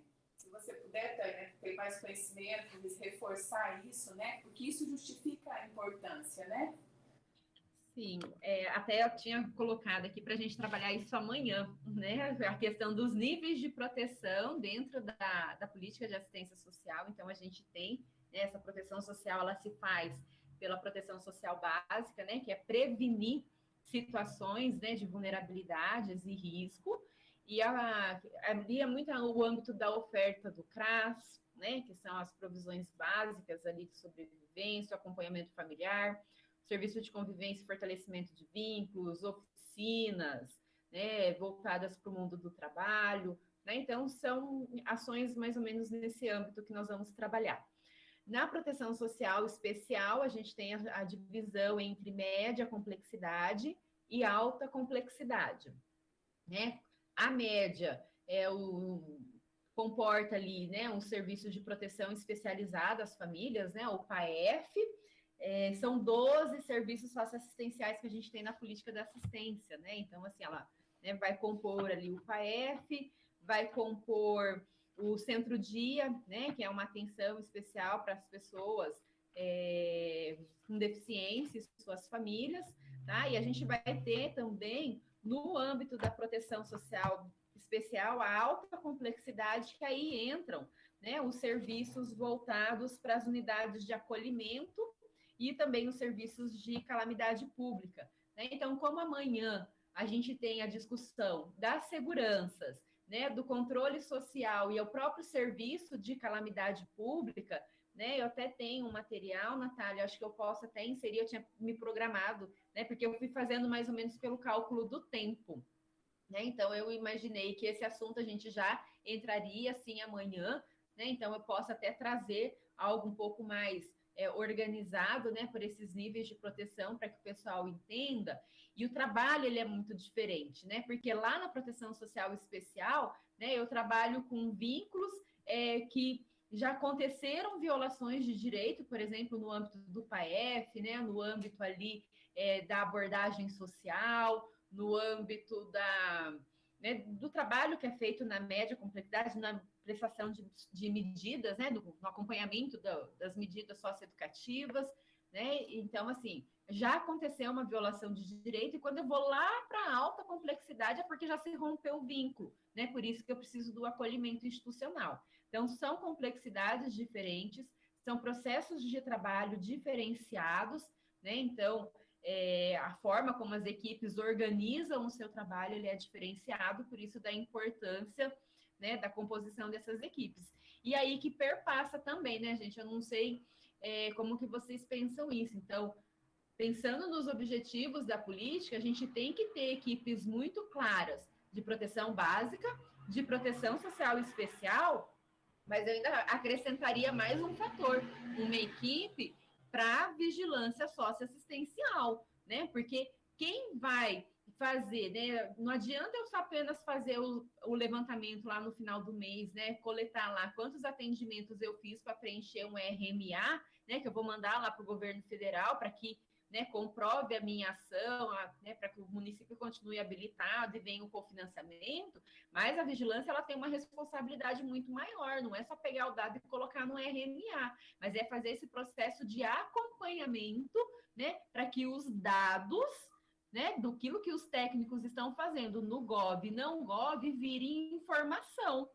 E a partir da informação, eu consigo transformar em política pública, né? Então, a equipe de vigilância socioassistencial, eu também vejo aí que é fundamental, né? E às vezes a gente pode pensar assim, mas é um município de pequeno porte, acho que vocês é pequeno porte 1, é isso, né? Então, assim, é um município de pequeno porte, tá, mas a gente tem vivências diferenciadas no território, né? Acho que o Lucas colocou alguma coisa aqui também, né, na fala dele, então a gente precisa conhecer, né, as estratégias de sobrevivência da população, né? Eu falo, hoje eu estou na vigilância socioassistencial, né, e eu falo, né, que a minha função lá é identificar como se move a pobreza, como se move as vulnerabilidades no município de Campo Mourão, né? Então, eu preciso de tempo, né, para ler, para estudar, para conhecer, né? Porque não é só análise, não é só receber o dado, eu preciso analisar,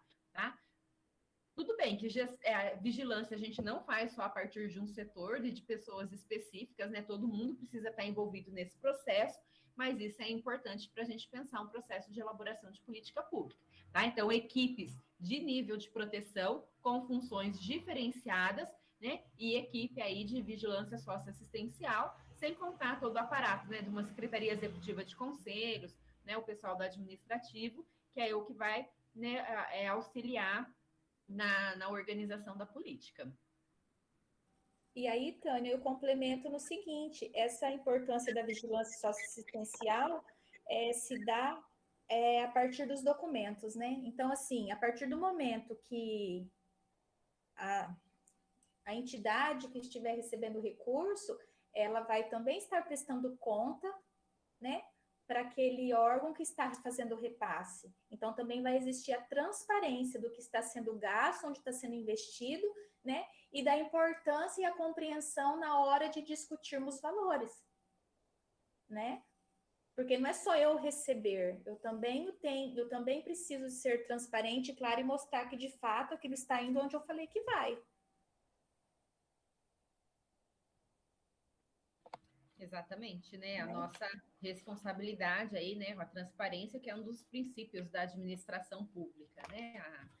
a transparência aí do uso dos recursos. Mas amanhã, né, se vocês quiserem, Natália, até posso colocar lá, né? Eu já tinha meio que planejado, mas, né, dá tempo ainda, dá para colocar, né? Até, ou se acharem que não, que já contemplou, né? Então, aí vocês que me direcionam, né, dentro daquilo que vocês precisam também. Acho que tem uma fala aqui que é importante, né? Porque esse é um espaço de fala. A Adriana colocou ali no chat, né? Dentro das situações de recursos, que vejo como investimento, são os projetos sociais e educacionais, desenvolvido para crianças, pois nós da CECEL, e digo em específico a cultura, vemos a importância e os resultados diretos, tanto para os menores diretamente assistidos, como um reflexo para as famílias, que são beneficiados. O trabalho de parceria é muito importante. E aí a Adriana, acho que ela falou tudo, e ela foi muito feliz quando ela fala essa questão de investimento, porque a gente precisa pensar que o recurso da política pública a gente está investindo em pessoas, né? São pessoas, transformar vidas, né? Então, ali, esse é o nosso maior capital, né? O investimento no ser humano, né? Então, a gente nunca pode perder de vista, porque, né, eu não estou trabalhando com número, eu não estou trabalhando com Bolsa Família, né? Eu não estou trabalhando, né, com uma necessidade pontual, né? Eu estou trabalhando com vidas que serão impactadas e dependendo do trabalho que eu faço, né? Eu posso ter um resultado que vou colher bons frutos, né, agora e lá no futuro, mas eu também, né, posso não colher frutos tão bons assim, né? Então, a responsabilidade, acho que ela foi muito feliz também nesse comentário. Pode ir. Obrigada, Adriana, né, pela contribuição. Uma questão que eu observo, o Estado, né, nós precisamos cada vez mais equipar funcionário de recurso, e o Estado muito ausente, o Estado do Paraná, né? O recurso a nível estadual sempre quase insignificante. O que eu pude ver aí de anos de formado é uma capacitação ou outra, repasse para a entidade, ok, mas também nada continuado, tudo torcendo sempre para estar acontecendo, mas nenhuma questão pontual, né? Então, se o Estado participasse mais, né, com um valor específico, uma porcentagem, para ajudar essa política diante dessa situação, né? O ente, né, o ente Estado. E aí uma proposta... Quem que é a secretária da assistência? É do Estado da Bahia, Maria Beatriz. A Maria Beatriz, é que eu não quis arriscar com medo de errar, né? Porque eu fico pensando, Maria Beatriz, hoje eu estou na gestão, né? Não sou secretária, mas eu tenho ali, né? Eu trabalho na gestão do SUAS também, né? Então eu fico pensando, gente, assim, na responsabilidade, né, que o secretário, né, que os gestores têm para operacionalizar a política diante desses desafios, né? Então, às vezes a gente está falando aqui, né, e aí a gente que é bem legal a gente colocar também, não é do lado pessoal, né, mas é no sentido, assim, das dificuldades que eu imagino que muitas vezes até quer fazer, conhece a necessidade, sabe, mas se vê de mãos amarradas. Não pode, não consegue. É bem não complicado. pode, não consegue, não tem recurso, não vem cofinanciamento, né? Então, eu vejo assim, né? Já era muito difícil ser gestora da pasta da...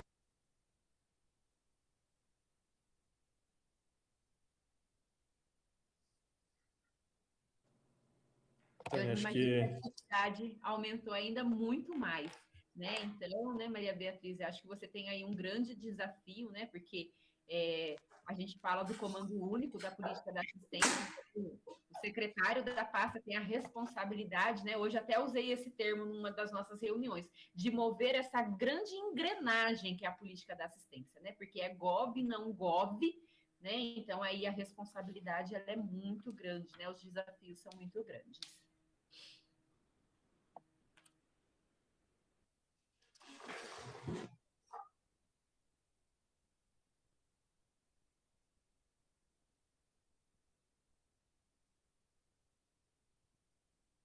Ô, Tânia, tá me ouvindo?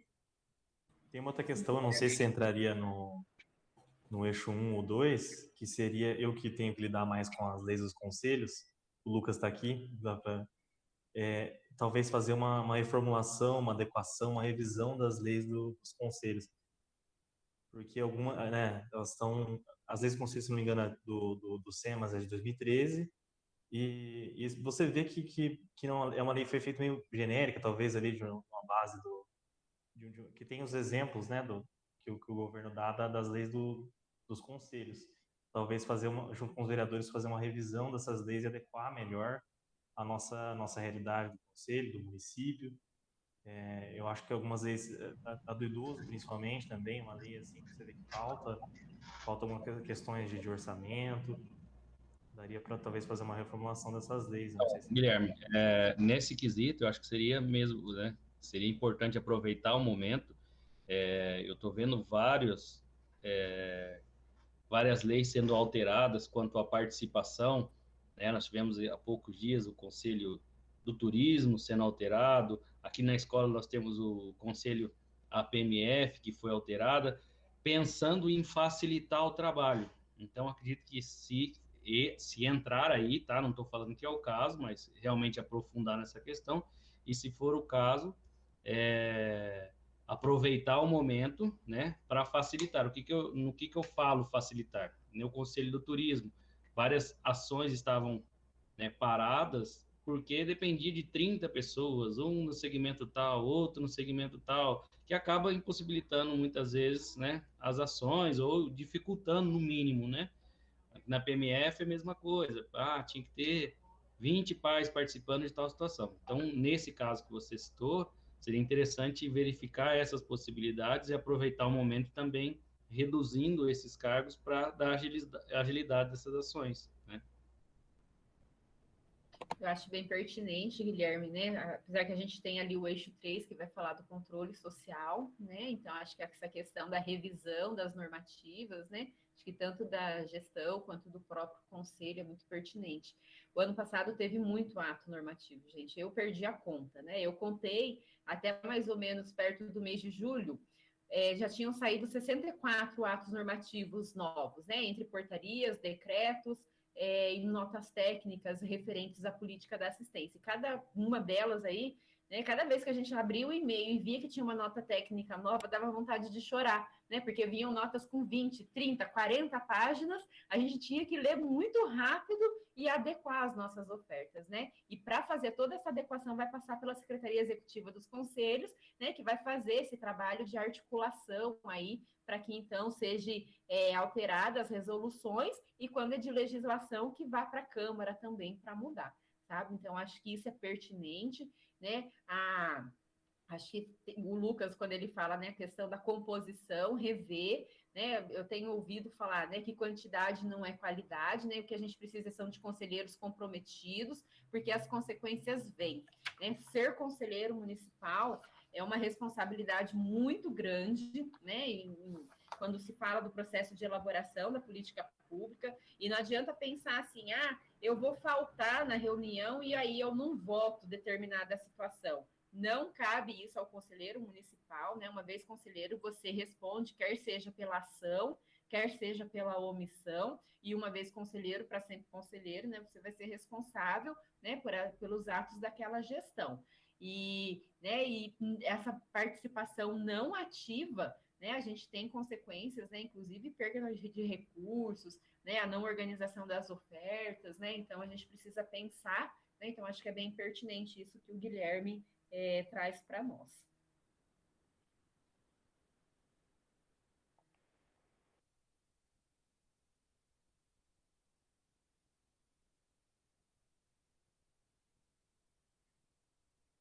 Natália, presidente, você gostaria de repassar as propostas? Eu não sei se tem propostas satisfatórias.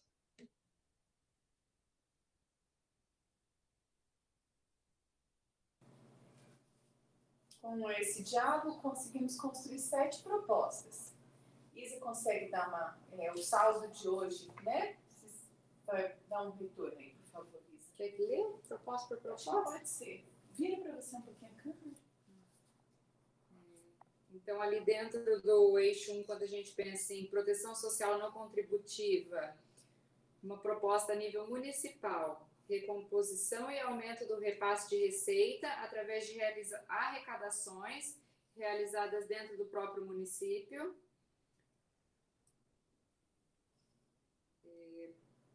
Participar na elaboração do orçamento anual do município, daí ficaria para 2023, né? Nível estadual, recomposição e aumento do repasse estadual e federal, considerando a complexidade vinculado não apenas ao porte, mas considerar a demanda do município. E no federal também, manter o cadastro único na sua forma original, visando garantir a integralidade da assistência social. No eixo 2, financiamento, dentro do municipal, alteração na lei municipal para a criação de um plano de carreira, cargos, salários, incluindo insalubridade, e fazendo cumprir a equiparação salarial da equipe da assistência social, seguindo a diretriz do NOB-RH SUAS. Dentro do municipal também, garantir a equipe mínima, a equipe de referência para a proteção social especial, segundo o NOB-RH SUAS, priorizar recursos para a estruturação do espaço físico no órgão gestor, né, para os atendimentos da proteção social especial. Me veio agora também, surgiu uma proposta agora, garantir no acesso ao SUAS através de um profissional do direito também, porque às vezes aparecem questões, principalmente via de INSS, né, que nós, enquanto assistente social, psicólogo, pedagogas, não sabemos como orientá-los, né? Talvez, e se não me engano, a proteção especial requer um advogado também, né, Tânia? Isso, o CREAS, sim, é a equipe mínima. Isso. Veio uma proposta do Guilherme no eixo do controle social, que seria revisar e adequar a lei municipal da criação dos conselhos municipais. Foram essas propostas que eu consegui ir anotando aqui dentro de cada eixo. Se alguém anotou mais alguma outra. Tem uma questão que é muito pertinente também, a questão do idoso, né? Temos o aumento da população idosa e não tem um lugar destinado para essa população, né, que se encontra em situação de vulnerabilidade. O município até está se planejando aí talvez para um acolhimento institucional ou para como que é aquela centro-dia do idoso, mas acredito que poderíamos também fazer proposta para o Estado, né, criar, financiar, talvez na nível regional, porque não tem, né, uma política de atendimento para o idoso. Talvez uma proposta para o Estado cofinanciar, né, acolhimento institucional para idosos.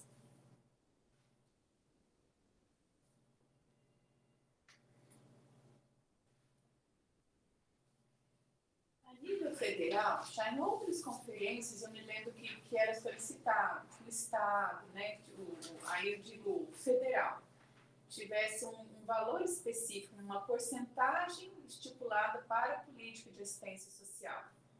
Né, que nós soubéssemos que, independente não conta-se com cada governo um valor a ser destinado, mas sim a saúde e a educação tem esse percentual estabelecido, né?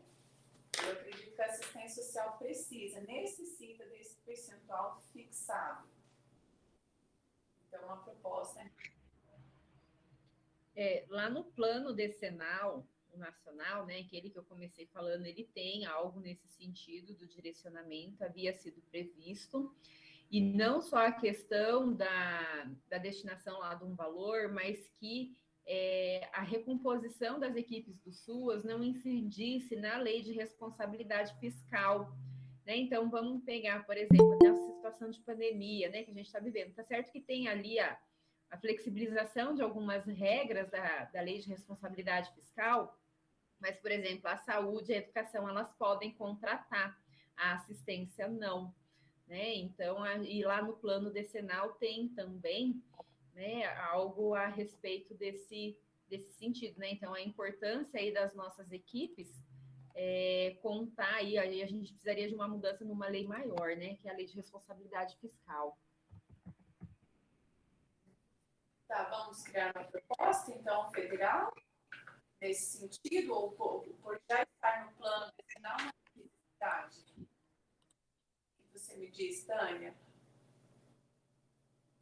Eu estou abrindo o meu plano decenal aqui, só para eu ver a redação dele certinho.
Eu até colei aqui, tá? Porque isso que a gente está discutindo, então ele fala aqui, né, no ponto 5.26, são as metas aí do plano decenal, que é assegurar que as receitas da política de assistência social e suas despesas com pessoal não sejam computadas para fim dos limites estabelecidos na Lei de Responsabilidade Fiscal.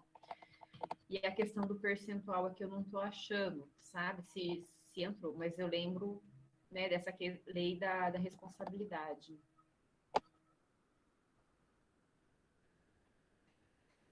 Eles falam da questão da participação dos entes federados nos profissionais do SUAS.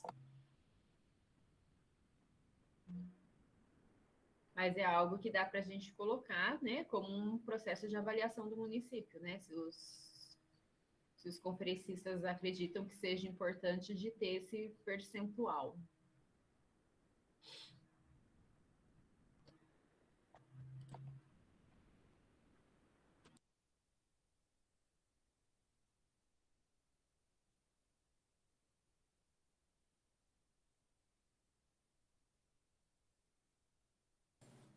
Então, nós finalizamos com 1, 2, 3, 4, 5, 6, 7, 8, 9, 10, 11 propostas. Finalizamos o dia com 11 propostas, né? Vão ser digitalizadas, colocadas no grupo. A gente, não sei, de repente parece cansativo, agradecer, né, todos que estão aqui, mas ele é de extrema relevância, importância, né, na vida de muitas pessoas, para esse município. É uma política que, infelizmente, não tem previsão de acabar todas essas mazelas, né? Nós precisamos trabalhar, pensar em condições melhores, né, para quem precisa. Então, amanhã nós precisamos de novo, né, discutir novos eixos, novas questões. E agradecemos a participação, contamos com vocês novamente amanhã. E acho que da nossa parte é isso. Também quero agradecer, né, pelo convite, né, que me fizeram, né, para estar aqui com vocês. Eu espero ter contribuído e ajudado aí com algo, né, para a equipe de vocês, né. Então, amanhã temos mais, né. Então, espero encontrá-los todos bem, né. E assim, acho que a gente pode passar a noite pensando aí, né? Quem ainda não pensou em alguma proposta, tem mais 3 eixos, né? Então, acho que dá para, né, a partir das temáticas levantadas hoje, amanhã a gente vai trabalhar a questão do controle social, as seguranças afiançadas no SUAS e também a questão da situação de calamidade pública e emergência, né? Então, esses são os 3 eixos que a gente tem ainda pela frente. Então, quem ainda não pensou em algo, né, mas quiser pensar, né, até a partir dos apontamentos de hoje, né, Natália, acho que é bem-vindo, né, a gente ainda tem esse espaço de amanhã e é onde a gente espera encontrar todos vocês, tá? Então, eu queria agradecer também o convite da equipe da gestão, da secretaria, né, pela oportunidade e por essa tarde de aprendizado, né, que a gente teve aqui agora à tarde. E é muito bom ver e rever vários rostinhos, né, vários nomezinhos, às vezes não aparece o nome, não aparece o rosto, mas tem o nomezinho ali, tá? Então é um prazer conhecê-los e revê-los.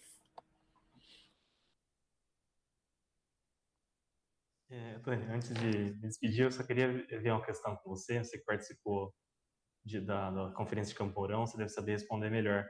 Que não sei se a gente tem que se atentar à questão, porque eu até abri aqui para conferir, que a nota técnica, eles falam que tem que ter um limite específico de propostas para cada nível, porque aqui está 10 para o próprio município, 5 para o Estado e 5 para a União.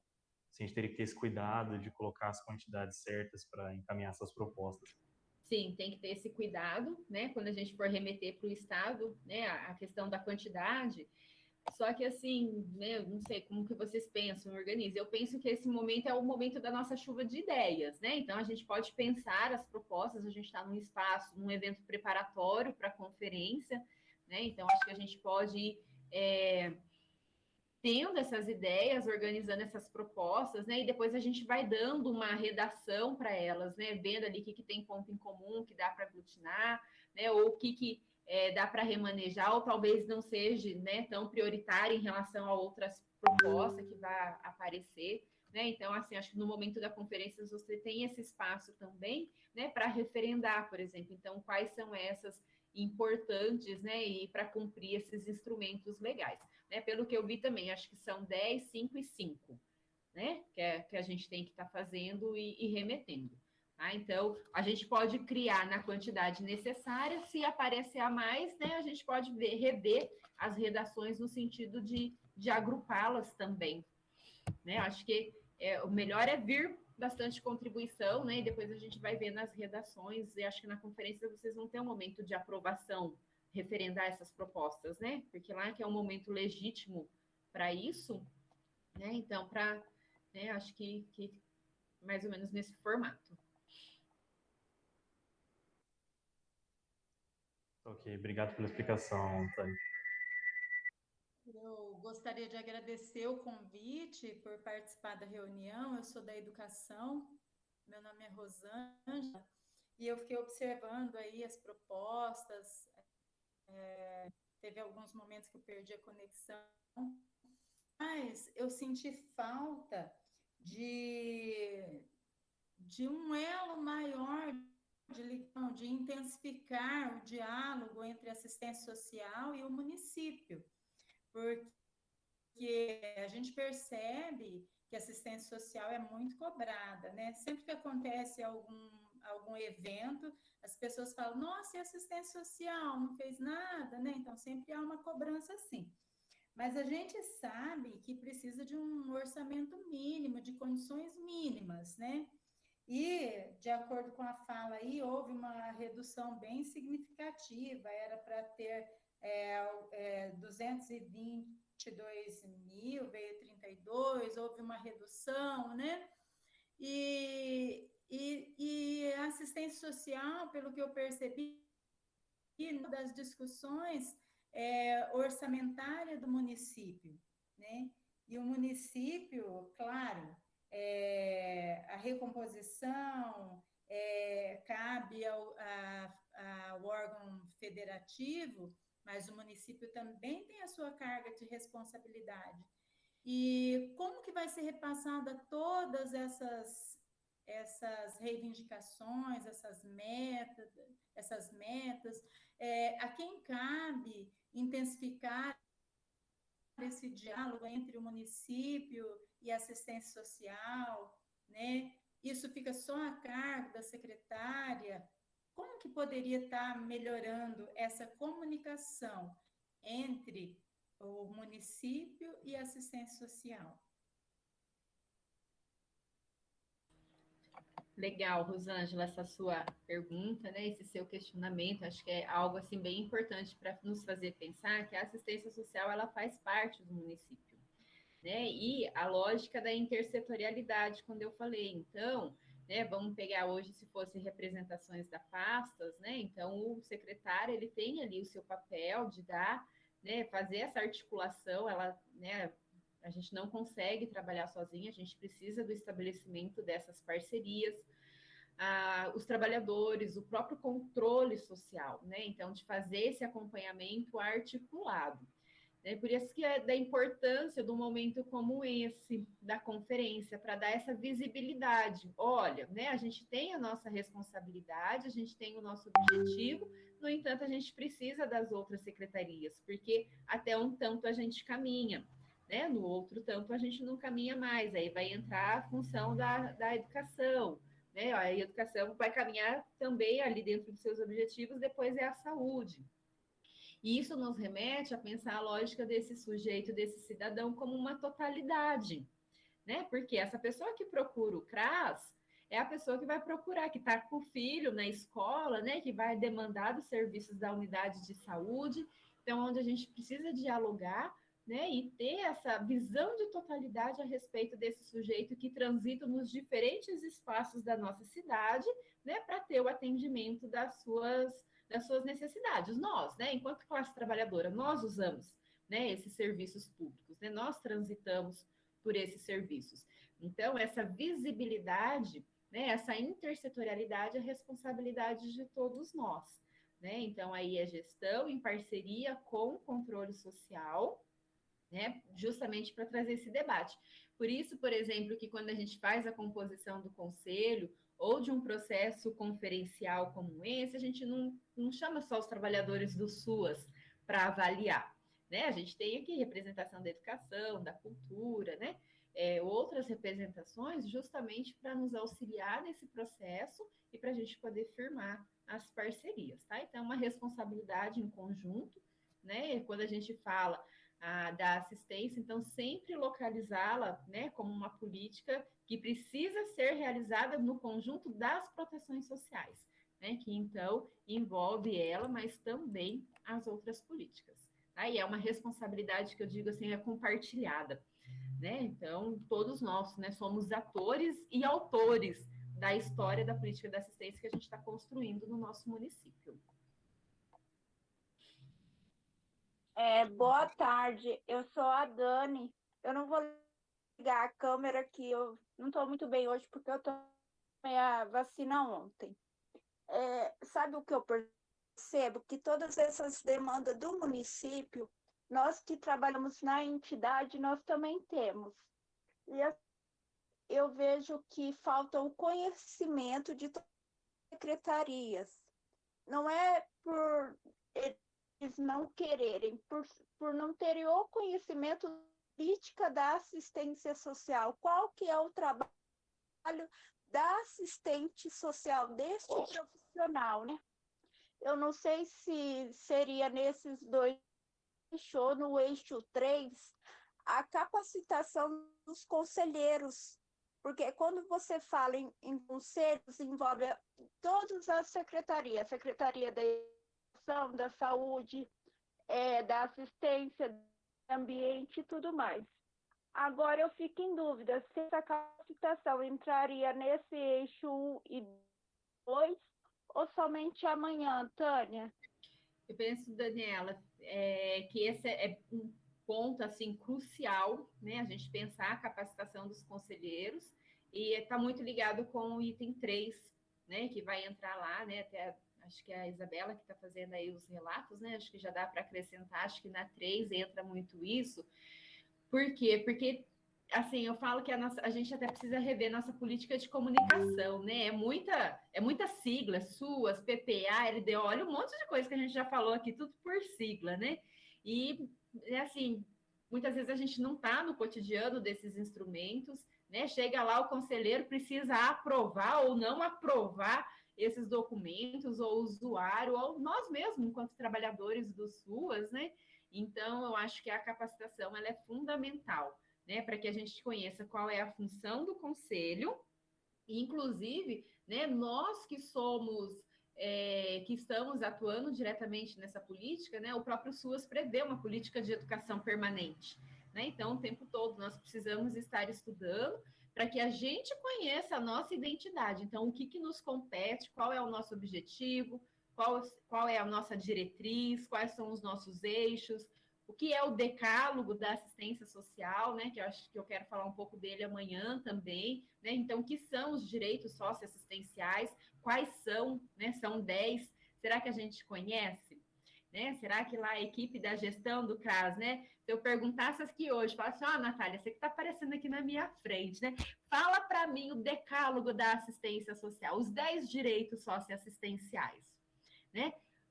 Daniela, você faz parte da rede. Fala para mim aí quais são os 12 serviços socioassistenciais tipificados, né?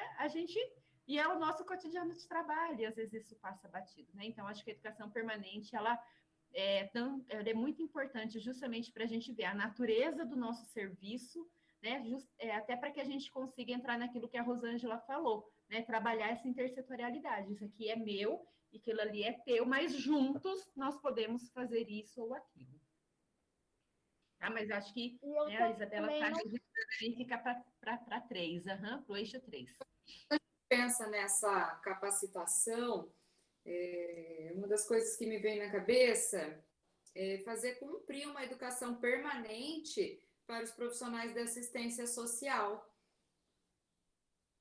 Sim, né, que entra nisso que eu estou falando, porque muitas vezes a gente fazendo, mas a gente não está pensando naquilo que a gente está fazendo, e o cotidiano, ele vai nos engolindo, né? A hora que a gente vê, a gente só está na reprodução de práticas, e a gente perde, muitas vezes, o sentido, por que eu faço o que eu faço? Então, eu acho que, assim, a educação permanente é o que nos move.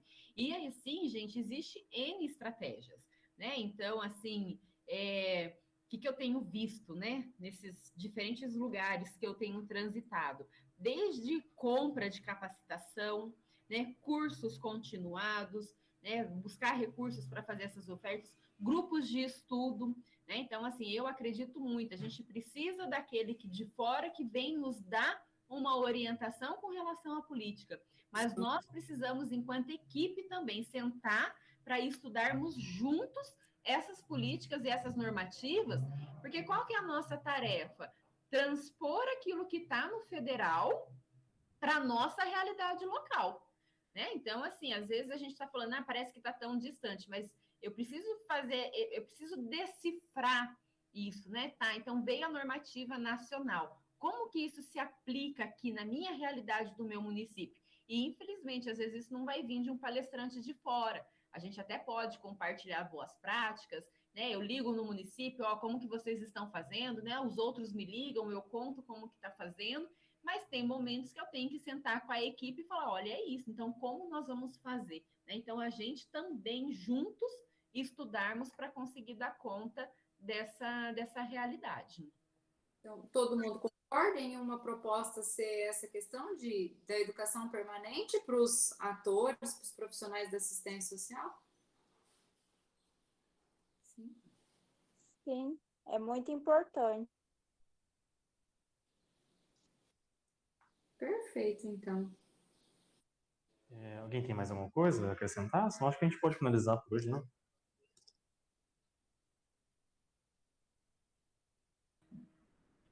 Acho que nessa formação continuada aí que vocês estão propondo, poderia incluir, ampliar alguns convites para outros segmentos também da sociedade, né?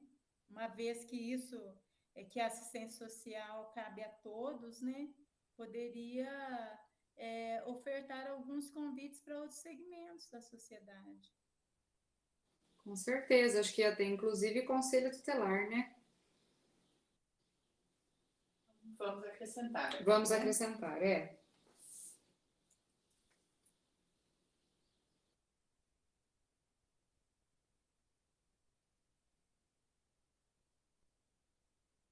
Mais alguma coisa, pessoal?